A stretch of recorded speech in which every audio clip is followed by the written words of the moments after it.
The hedge snapped under Brenda Whitmore's white Escalade like dry bones. She drove straight across my front yard, while two HOA board members watched from the sidewalk with clipboards in their hands.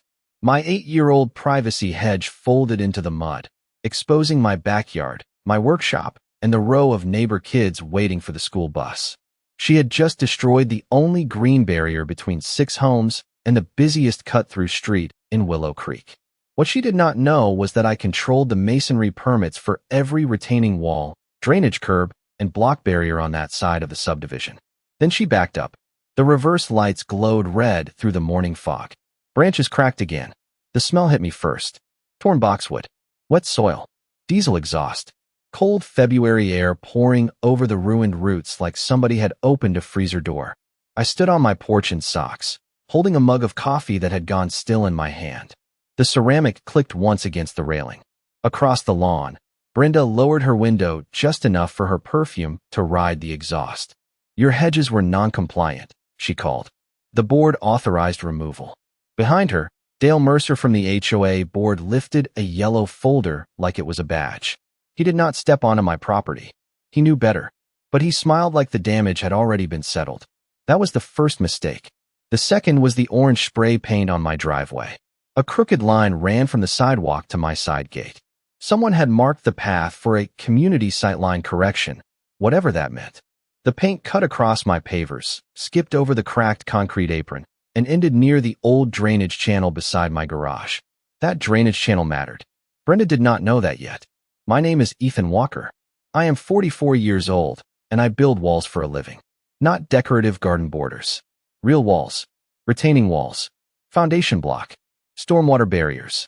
The kind of work that leaves lime dust in your knuckles and the smell of wet mortar in your truck for days. Those hedges were not just landscaping. They were the line my father helped me plant after my divorce, one root ball at a time.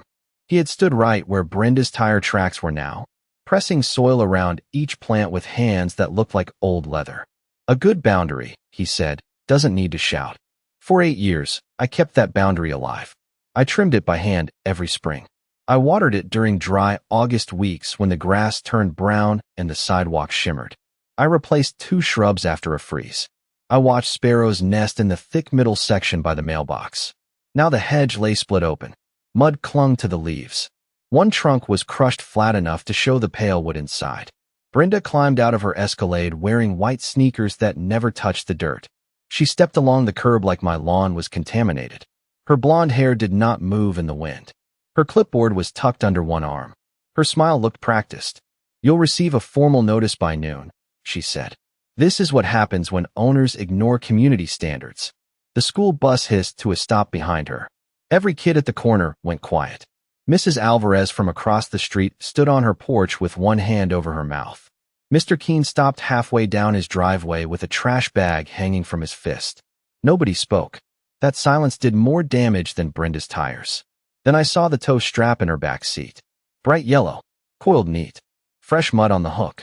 She had not just bumped the hedge. She had pulled sections out first, then crushed what was left to make it look like cleanup. I set my coffee down on the porch rail. The mug left a brown ring on the white paint. Brenda followed my eyes to the strap, and her smile tightened. "Careful, Mr. Walker," she said. "The board can escalate this." A small gust moved through the open gap where my hedge used to be. Traffic noise rushed in from Briar Lane. Tires slapped wet pavement. A delivery truck rattled past. For the first time in 8 years, my backyard sounded public. I walked down the porch steps slowly. My socks soaked through before I reached the grass. Brenda glanced at my feet and smirked, like bare socks made me harmless. Dale opened his yellow folder and pulled out a paper with my name already printed across the top. The ink looked fresh. That was when I noticed the city permit number in the corner. It was fake, not expired, not mistaken. Fake. The format was wrong. The inspection code was wrong. Even the department initials belonged to a county 2 hours south. Whoever made that paper had copied something they did not understand.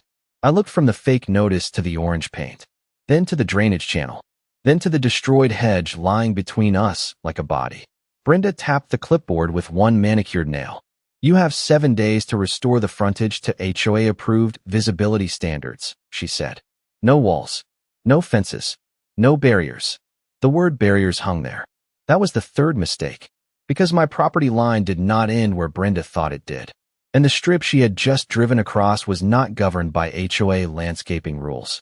It was tied to a city drainage easement I had maintained for years under my contractor license. The wind pushed the smell of torn roots toward the street. Somewhere behind me, water dripped from a broken irrigation line. Tick, tick, tick. I bent down and picked up one crushed branch. The leaves were cold and slick in my fingers. Brenda watched me like she expected shouting. I did not shout. I looked at the fake permit again. Then I looked at the tire tracks leading straight across my yard. This was no longer about Hedges. I carried the broken branch into my garage and laid it across my workbench. Bits of damp soil scattered onto the steel surface. The smell of fresh sap mixed with concrete dust that never really leaves a contractor's shop.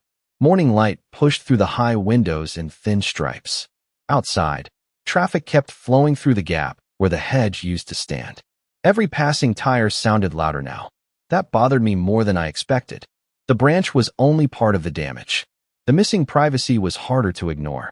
I stood there for a moment staring at the growth rings in the wood. 8 years. Gone in a few seconds. My father used to joke that plants were slower than people, but more reliable. He loved building things that lasted. Stone walls, brick walkways, fence posts sunk deeper than necessary. If something was worth doing, it was worth overbuilding. That lesson followed me my entire life. It followed me into my business too. Walker Masonry started with one pickup truck and a trailer full of used tools. 20 years later, I had crews working across 3 counties. Retaining walls, drainage systems, commercial hardscapes. Nothing glamorous, just solid work. The kind people only notice when it fails. A sharp burst of air brakes sounded from the street. Then another truck passed. I looked toward the open backyard again. The missing hedge changed everything. You could now see straight through to my workshop. So could everyone else. That was when another detail clicked into place.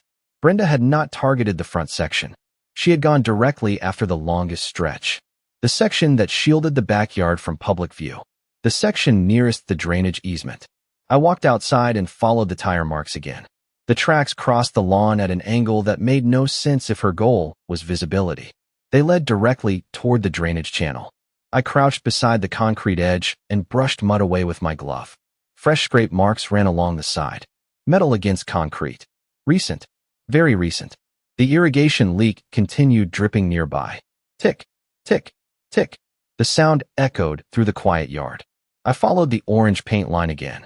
It still cut across my driveway toward the channel. Somebody wanted attention focused here, but not for the reason they claimed.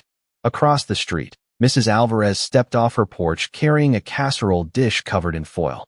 She walked over slowly and lowered her voice before speaking. Ethan, they were here before sunrise. I looked up. Who? Brenda. Dale.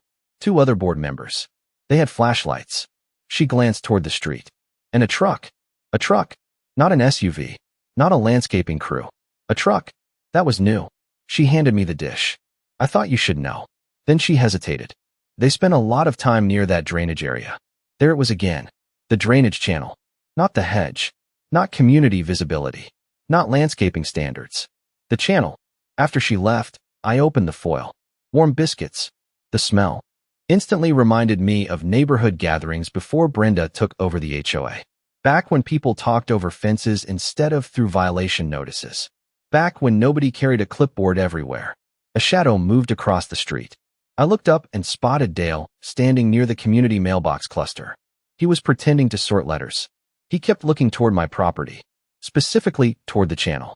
The moment he realized I noticed him, he turned away. Too fast. I watched him leave. Then I looked back at the scrape marks. Water trickled quietly beneath the concrete grate. The sound seemed louder now, like something trying to get my attention.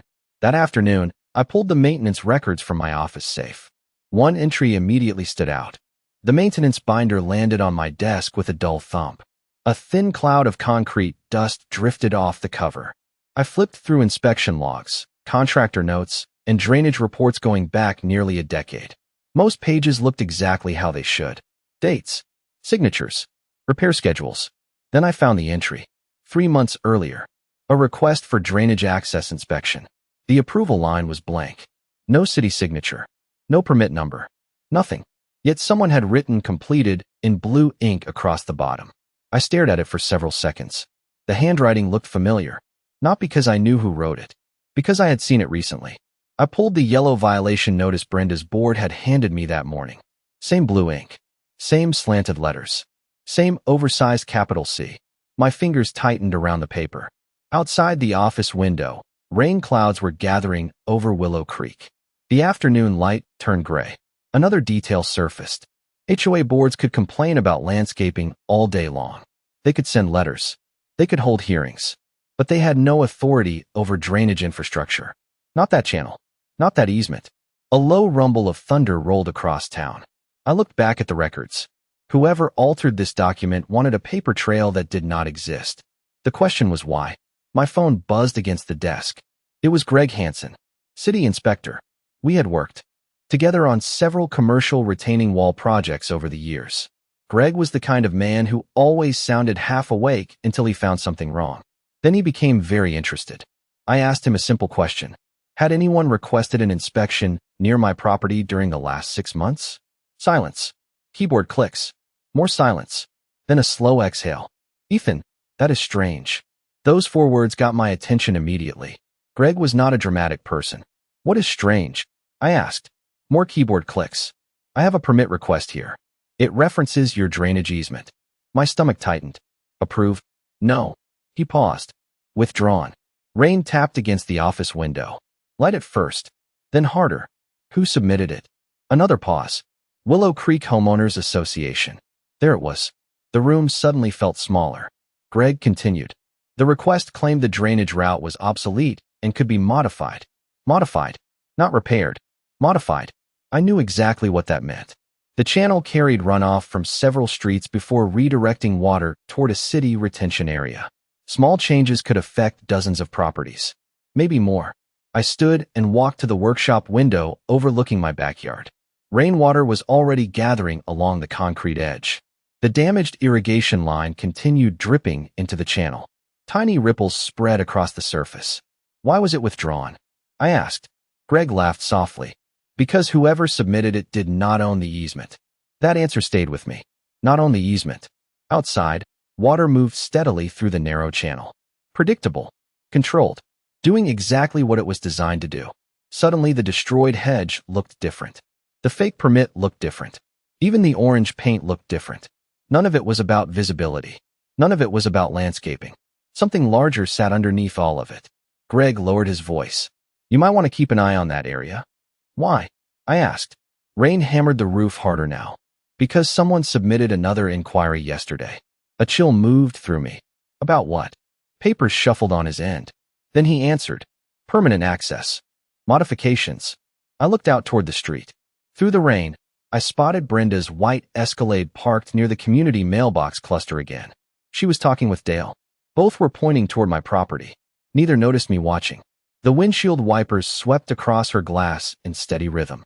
Back and forth, like a countdown. Then Greg said something that made everything worse. There is another name attached to the inquiry. The rain kept falling long after I ended the call with Greg. Water streamed down the workshop windows in crooked lines. Outside, Brenda and Dale finally left the mailbox cluster and disappeared around the corner. Their tires hissed across the wet pavement. I stayed by the window for another minute. The second name attached to that inquiry kept bouncing around in my head. Greg had not wanted to say it over the phone. He promised to call back after checking a few things. That alone told me enough. Whatever was happening had moved beyond ordinary HOA nonsense. I walked back outside despite the rain. Cold water soaked through my jacket almost immediately. The damaged hedge looked worse now. Mud covered the exposed roots. Several shrubs had already started leaning sideways. The orange paint line glowed brighter against the wet concrete. I followed it again. Step by step.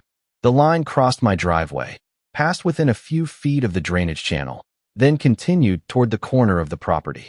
That corner bordered a narrow strip of common HOA land. Not useful for much. At least that was what everyone believed. Then I noticed a small wooden stake sticking out of the ground near the curb. Survey marker. Freshly installed. My stomach tightened. I knelt beside it. The wood was still clean. No weathering. No dirt stains. It had been placed recently. Very recently. I looked around and spotted another one. Then another. 3 markers. All aligned in a straight line. None belonged there. Rain dripped off my nose as I stood back up. Someone had been measuring. The question was why. A truck engine growled somewhere down the street. I turned and watched a white utility pickup roll slowly past my house. The driver never looked at me. He looked at the drainage channel. Then he kept driving. 30 seconds later, the same truck passed again. Slower this time. That was enough for me. I pulled out my phone and snapped pictures of every survey marker. Then I photographed the tire tracks, the orange paint, and the damaged channel edge. The camera shutter clicked steadily through the rain.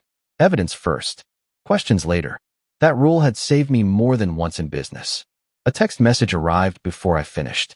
It came from Mrs. Alvarez. 3 simple words. Check your mailbox. I headed toward the street. Water sloshed inside my boots with every step. The neighborhood felt different now. More eyes. More curtains moving. More people watching without wanting to be seen. I opened the mailbox and found a large white envelope folded inside. No stamp. No address. Somebody had delivered it by hand. Rain tapped softly against the metal door while I opened it. Inside was a copy of a property map. Nothing else. No note. No explanation. Just a map. I unfolded the pages carefully. The paper was damp around the edges. My eyes immediately landed on several thick red lines drawn across the subdivision. One of them crossed directly through my property. Another connected to the HOA common area. A third followed the drainage easement route. I stared at it for several seconds. Then I saw the label. Proposed pedestrian corridor. The word sat there in bold black letters. A pedestrian corridor. Through my property. Through the drainage easement. Through the exact area where the hedge had stood for years. Suddenly, every piece started sliding into place. The fake permit. The survey markers. The inspection request. The destroyed landscaping. They were clearing a path. A car door slammed somewhere nearby. I looked up sharply. Across the street, Dale stood beside his vehicle pretending to check his phone. The moment he saw the map in my hands, he froze. Just for a second. Then he climbed into his car and drove away. Fast. Much faster than before. Rainwater rolled off the map and onto my fingers. I looked down again. Near the bottom corner sat a small signature block. The first name belonged to the HOA board. President. The second name finally explained everything. The second name belonged to Green River Development Group. Rain drummed against the mailbox roof while I stared at the signature block. Green River was not a landscaping company. They were not a neighborhood consultant. They built commercial projects, apartment complexes, retail centers, mixed-use developments, projects measured in acres, not flower beds. My fingers tightened around the damp map. Suddenly, Brenda's obsession with visibility standards looked a lot less important. A pedestrian corridor was one thing. A developer was something else entirely. I folded the map and headed back toward the house. The rain had turned steady now. Water rushed through the drainage channel with a low, constant hiss. The sound followed me all the way to the garage. Inside, I spread the map across my workbench beside the maintenance records. The overhead lights buzzed softly.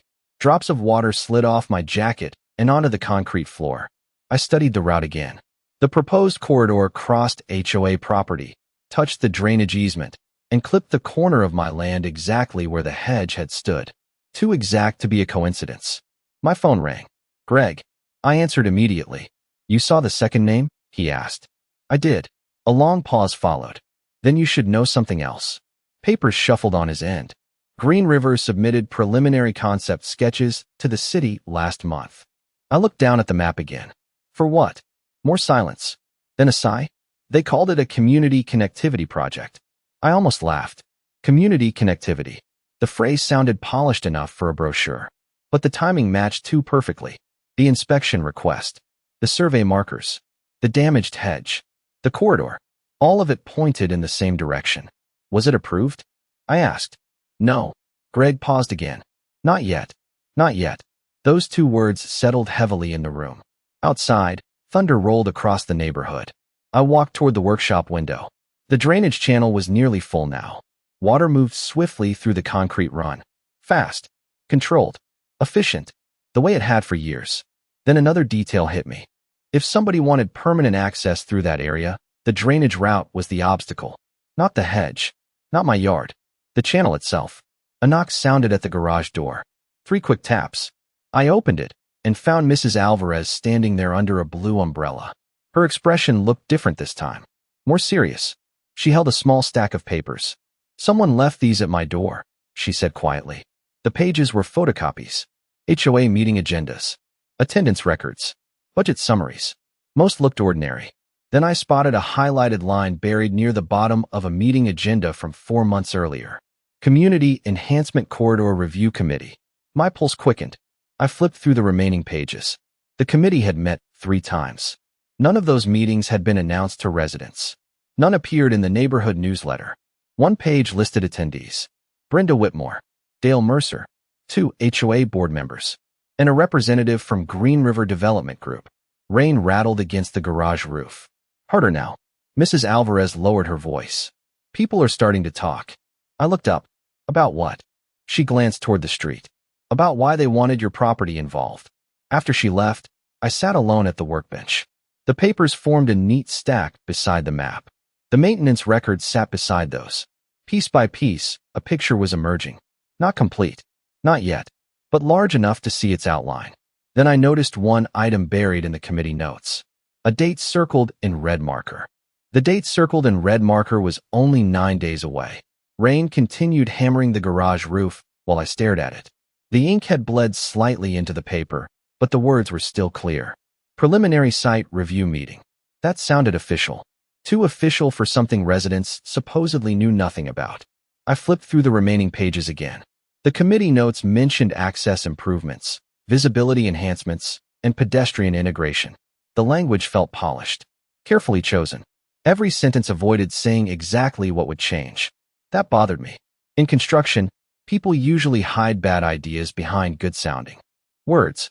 The garage suddenly felt warmer. The smell of wet concrete drifted in through the open side door. I stood and walked back to the workbench. The map, the committee records, and the maintenance logs formed a growing pile of evidence. Yet one question remained unanswered. Why move so fast? 9 days was not much time, especially for a development proposal involving multiple properties. My phone buzzed again. "Greg, I found something else," he said. His voice sounded tighter than before. Papers shuffled in the background. "Green River requested utility corridor information this morning." I froze. Utility corridor information. That was different. Very different. "Which utilities?" I asked. More silence. Then a slow exhale. "Stormwater routing and drainage infrastructure." My eyes drifted toward the channel outside. Water still rushed through it, fast and steady after the afternoon rain. The same channel Brenda claimed was irrelevant. The same channel Green River kept circling around. "Can they access those records?" I asked. "Public portions, yes," Greg replied. "But they usually do not request them unless they are planning around existing infrastructure." Planning around. Another phrase that landed hard. I thanked him and ended the call. Outside, dusk had begun settling across Willow Creek. Porch lights flickered on one by one. Reflections shimmered on the wet pavement.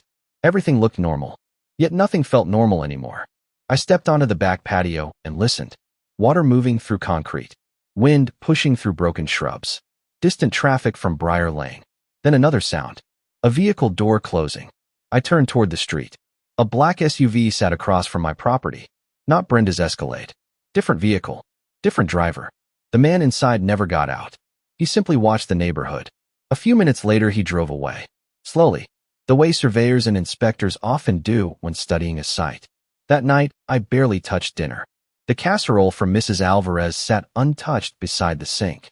Instead, I spread every document across my dining room table. The overhead light cast long shadows over the papers. Several details began lining up. The survey markers appeared after the committee meetings. The permit request appeared before the corridor proposal. The hedge disappeared right before the site review date. Piece by piece, the timeline formed its own story. Around 10 o'clock, another envelope appeared. This time it was slid beneath my front door. No knock. No sound. Just paper against hardwood. I crossed the room and picked it up. Inside was a single photograph. Nothing more. The image showed the drainage channel from above. Probably taken by a drone. Several red lines had been drawn over the picture. One line bypassed the channel completely. Another cut directly through the area where my hedge had stood. Someone had marked possible reroutes. My pulse quickened. Then I noticed a handwritten note across the bottom. For words. They need your corner. I read it twice. Then a third time. Outside, wind rattled the remaining branches along the property line. Somewhere down the street, a dog barked once and fell silent. I looked back at the photograph. Whoever left it knew far more than they were saying. The next morning proved that. The next morning arrived with clear skies and cold air. The storm had washed the neighborhood clean. Water still flowed through the drainage channel, but the muddy tire tracks had hardened overnight. I stepped onto the porch with a cup of coffee and immediately saw the problem. Bright orange stakes now stood along the edge of my property. There had been 3 the day before. Now there were 9. Someone had worked fast. The plastic ribbons tied to the tops fluttered in the breeze. They stretched from the HOA common area all the way toward the corner section mentioned in the anonymous note. They need your corner. Those words felt heavier now. I walked across the yard and examined the nearest stake. A small metal tag hung from it. Survey reference number. Professional equipment. Not something purchased at a hardware store. The smell of wet soil lingered in the air. Somewhere nearby, a lawn mower started up. Normal neighborhood sounds. Yet standing among those markers felt like standing inside somebody else's blueprint. My phone vibrated. A text from Greg. 1 sentence. Check parcel map 18C. I headed straight to my office.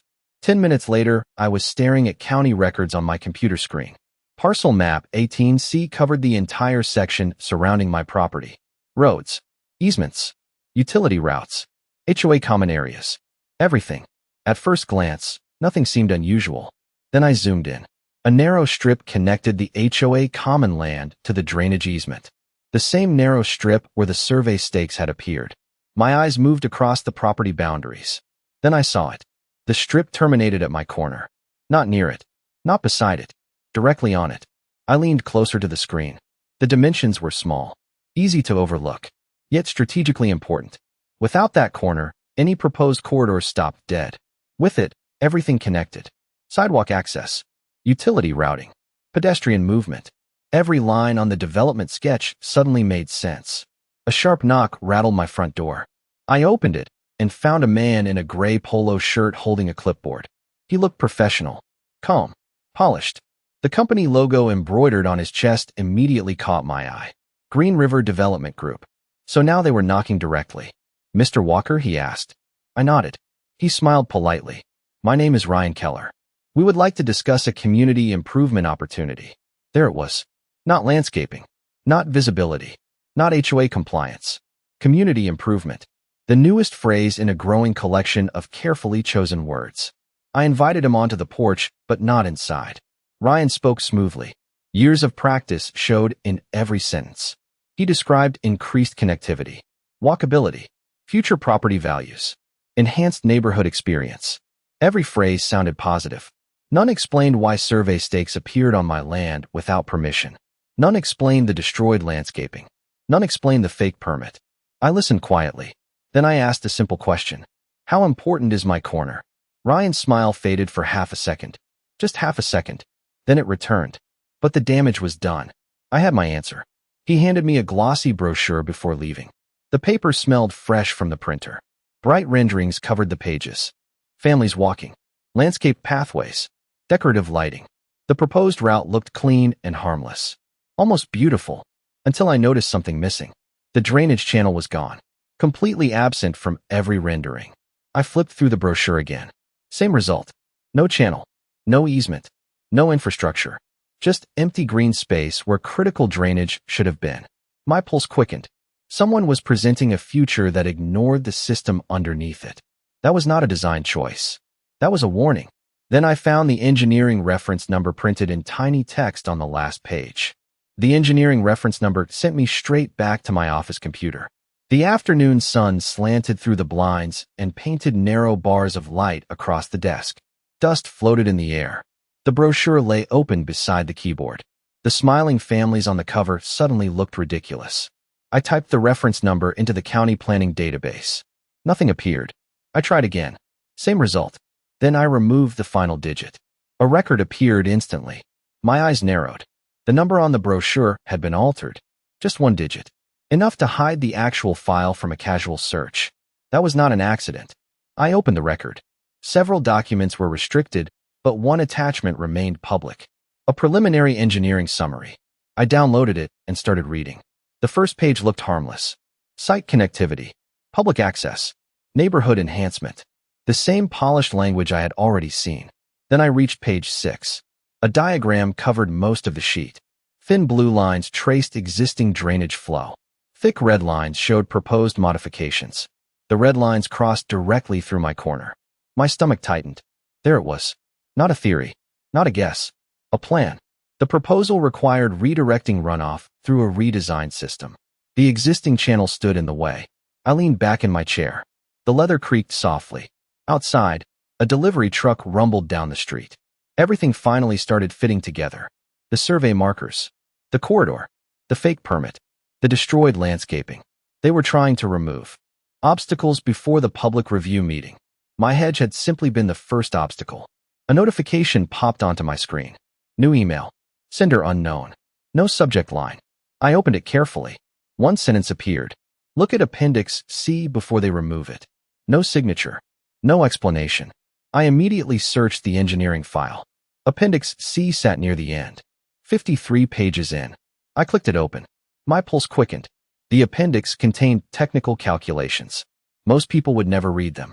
Most residents would stop after the colorful renderings and promotional language. But calculations do not care about marketing. Numbers tell the truth. The proposed redesign reduced stormwater capacity along several sections of the route.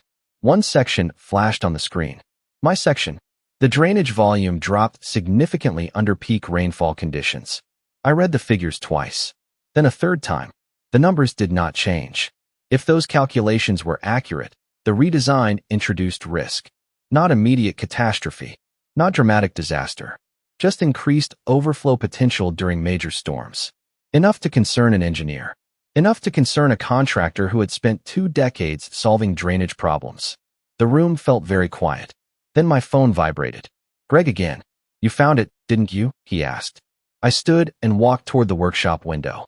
Water still moved steadily through the channel outside. Reliable. Proven. Tested by years of storms. I found enough, I said. Greg exhaled. Then you know why they are rushing. I watched sunlight reflect off the moving water. Because the public review is close. That too, he replied. But there is another reason. Papers shuffled on his end. My grip tightened on the phone. Greg lowered his voice. Green River already purchased adjacent property options. I looked toward the HOA common area. How many? More than most residents realize. The answer settled heavily in my chest. This was bigger than one pathway. Bigger than one corner. Bigger than one neighborhood argument. The development machine had already started moving. The only problem was that part of the route depended on land they did not control. My land. A sudden movement outside caught my eye. A crew of workers had arrived near the survey markers. They unloaded equipment from a trailer. One of them carried a measuring rod. Another carried bright orange paint. Then a white Escalade pulled up beside them. The white Escalade rolled to a stop beside the survey crew. Sunlight flashed across the windshield. I watched from the workshop window as Brenda stepped out carrying her clipboard. She moved with the confidence of someone who believed the outcome had already been decided. One worker pointed toward my corner. Another adjusted a measuring rod near the drainage channel. Orange paint appeared on the pavement again. Fresh markings. Fresh assumptions. My phone camera clicked several times. Evidence first. Questions later. The workers continued measuring while Brenda spoke with a man wearing a Green River polo. They unfolded a large site map across the hood of the SUV. Even from a distance, I recognized the shape of the corridor route. The same route hidden inside the proposal documents. The same route that depended on my property. A pickup truck pulled into my driveway. I recognized it immediately. Tom Reyes. Licensed surveyor. Former subcontractor on several commercial jobs. More importantly, one of the few people I trusted when property lines became complicated. He climbed out carrying a weathered field case. You sounded concerned, he said. I handed him copies of the maps. The breeze rustled the pages between us. Tom studied them silently. Then he looked toward the survey markers. Then back to the maps. These dimensions do not match. My pulse quickened. What do you mean? He pointed at the corridor alignment. The proposal assumes access rights that are not reflected here. He tapped the paper again. And somebody shifted reference points. The smell of cut grass drifted across the neighborhood. Somewhere nearby, a sprinkler system clicked on. Everything looked peaceful. Yet Tom's words landed like a warning bell. We spent the next hour reviewing parcel records and easement documents. Every few minutes Tom circled another inconsistency. A missing notation. An altered boundary reference. A measurement that conveniently favored the proposed route. Nothing dramatic on its own. Together, they formed a pattern. By late afternoon, another unexpected visitor arrived. Mrs. Alvarez was not alone this time. Mr. Keene walked beside her carrying a folder stuffed with papers. Behind them came 2 more neighbors. Then another. Within minutes, 6 residents stood in my driveway. Nobody looked comfortable. Nobody looked eager. But they had come anyway. Mr. Keene handed me the folder. You should see these. Inside were copies of HOA notices, meeting agendas, and violation letters. Different names. Different addresses. Same pattern. Residents questioning corridor plans. Residents receiving sudden compliance notices afterward. My jaw tightened. Brenda had not started with me. I was simply the largest obstacle. The group remained in the driveway as the afternoon shadows lengthened. One by one, people started talking. Quietly at first. Then more openly. Concerns about undeclared meetings. Concerns about development discussions. Concerns about decisions being made before residents were informed. The air felt different now. Less isolated. Less uncertain. For the first time since this started, I realized other people were connecting the same dots. Tom folded the maps and looked toward the survey crew.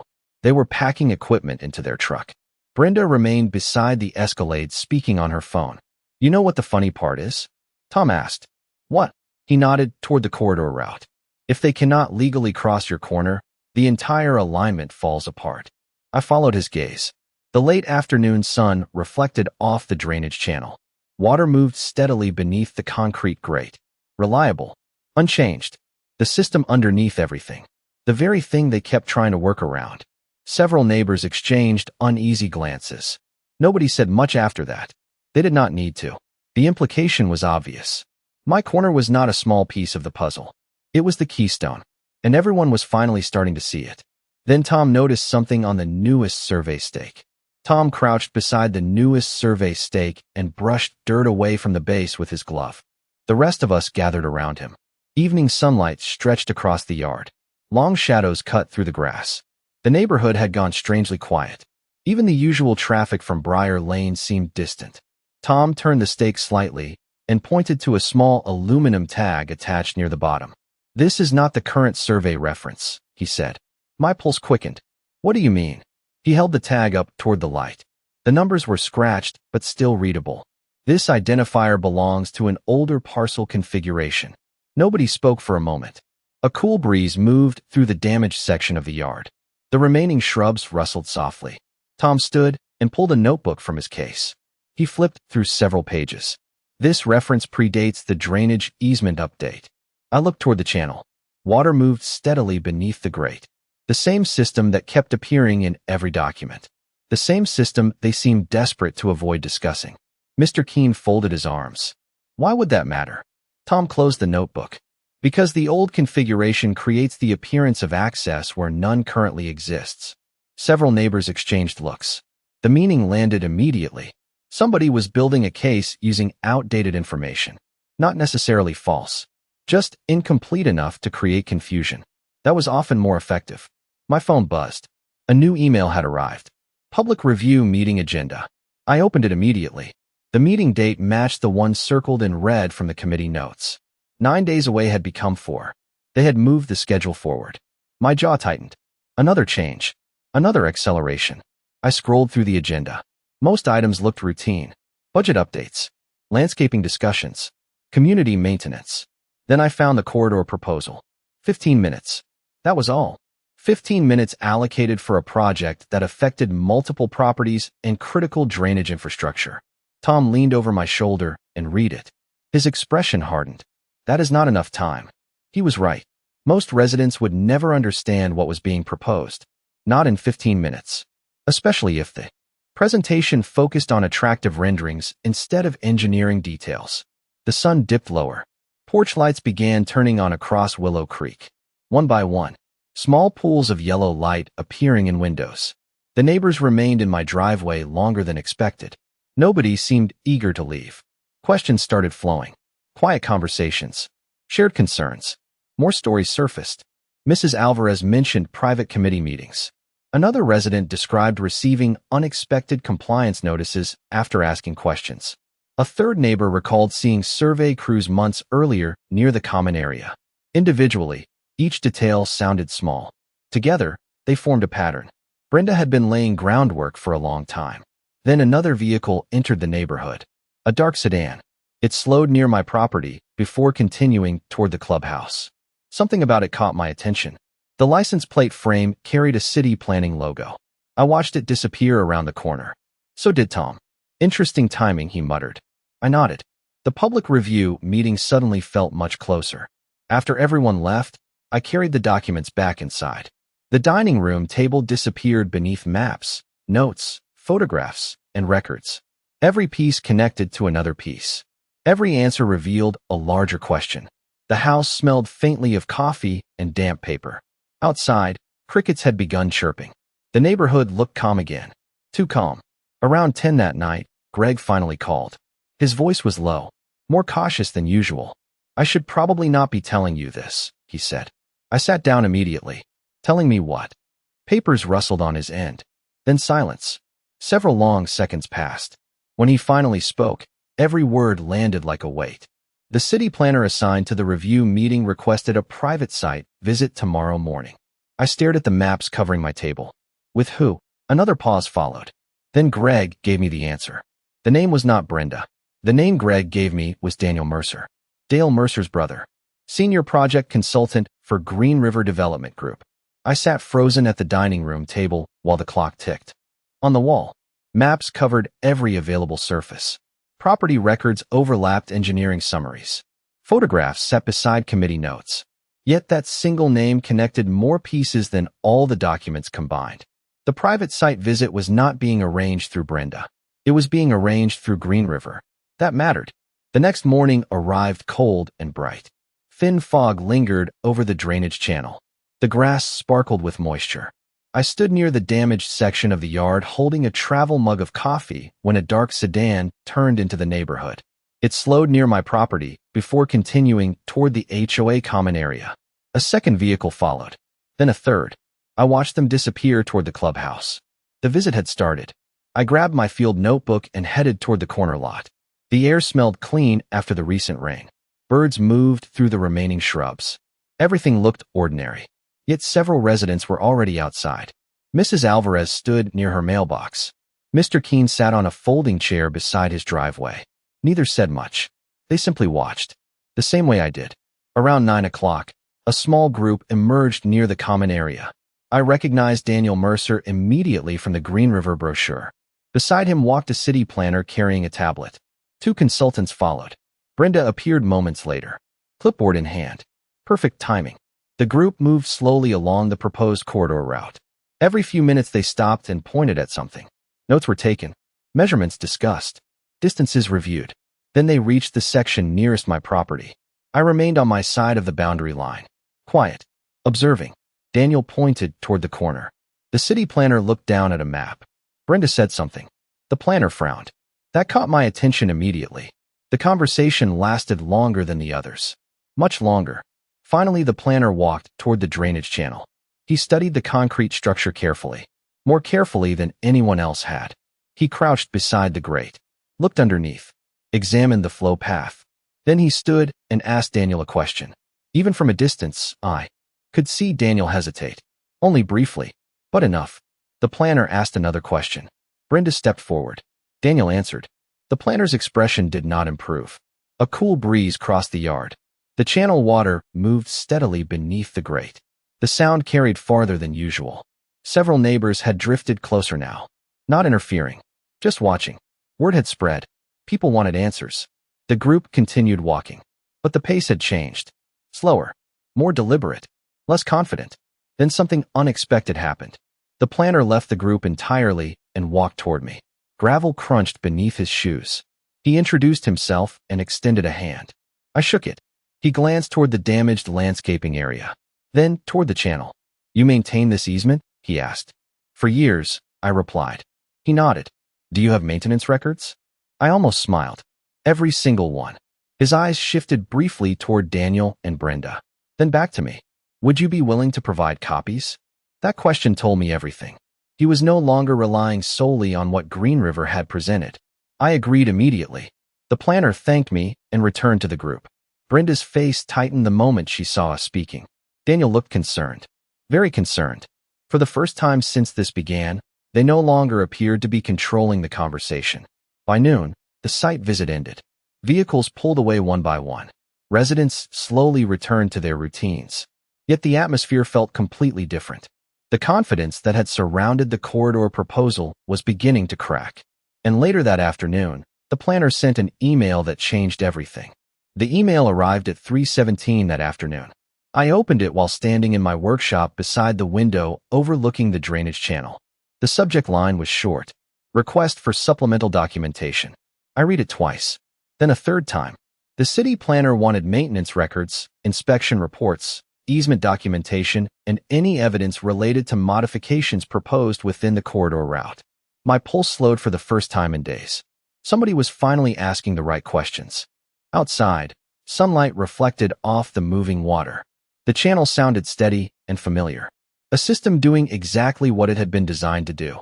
I spent the next several hours gathering records. Boxes came down from storage shelves. File folders covered my workbench. Receipts. Inspection summaries. Engineering notes. Photographs taken after major storms. Everything had been organized for years. I simply never expected to use it this way. The smell of old paper mixed with concrete dust in the air. Every few minutes another memory surfaced. A repair completed after a heavy spring storm. A drainage inspection requested by the city. A maintenance upgrade approved years earlier. Piece by piece, the history of that channel came together. Around 5 o'clock, Tom arrived carrying additional survey records. He dropped a thick folder onto the table. You are going to want this. I opened it immediately. Inside were archived parcel maps showing every boundary adjustment made during the last 15 years. Several pages contained notes regarding the easement. Others showed corridor alignments that had been proposed and rejected long before Green River appeared. Then I found something unexpected. An older planning review from nearly a decade earlier. Different developer. Different project. Same corner. My corner. The proposal had failed because access rights could not be obtained. I looked up at Tom. He nodded. History repeats itself. That sentence stayed with me. By evening, more neighbors started reaching out. Emails arrived. Text messages followed. Residents shared photographs, HOA notices, and meeting records. Some were minor. Others were surprisingly useful. A pattern emerged quickly. Key discussions happened before official announcements. Important details were buried inside routine agenda items. Questions were redirected instead of answered. The same pattern appeared again and again. The public review meeting no longer felt like a simple presentation. It felt like the moment everything would finally be examined. Just after sunset, another message arrived. This one came from the city planner directly. Attached was a revised meeting agenda. I opened the file. The corridor proposal no longer had 15 minutes. It now had 90. Several additional review categories had been added. Drainage impact, easement compliance, property access verification, infrastructure assessment. My eyes moved slowly down the page. Every category touched the issues Green River had tried to avoid discussing. Every category required documentation. Facts, measurements, records, not marketing brochures, not attractive renderings. Facts. Outside, darkness settled across Willow Creek. Porch lights glowed through the neighborhood. The damaged section of my yard remained visible beneath the soft yellow light. The missing hedge still left an open scar across the property. Yet something had changed. The pressure no longer sat entirely on my side. Questions were moving in the opposite direction now. Around 8 o'clock, Greg called again. His voice sounded lighter than it had all week. You should know something, he said. What happened? I asked. Papers rustled briefly. Then he laughed. Not a nervous laugh. A genuine one. Green River requested a postponement. I stared out the window. Did they get it? No. The answer came immediately. Silence filled the room for a moment. Then Greg added one final detail. The city planner had issued a formal request for every corridor-related communication connected to the project. Emails, internal summaries, meeting notes, everything. I looked toward the stack of records covering my workbench. For the first time, Brenda and Green River were no longer controlling what information reached the table. Then another notification appeared on my screen. The notification came from the city planning department. I opened it immediately. The message was brief. Attached were preliminary findings from the document review. My eyes moved across the screen.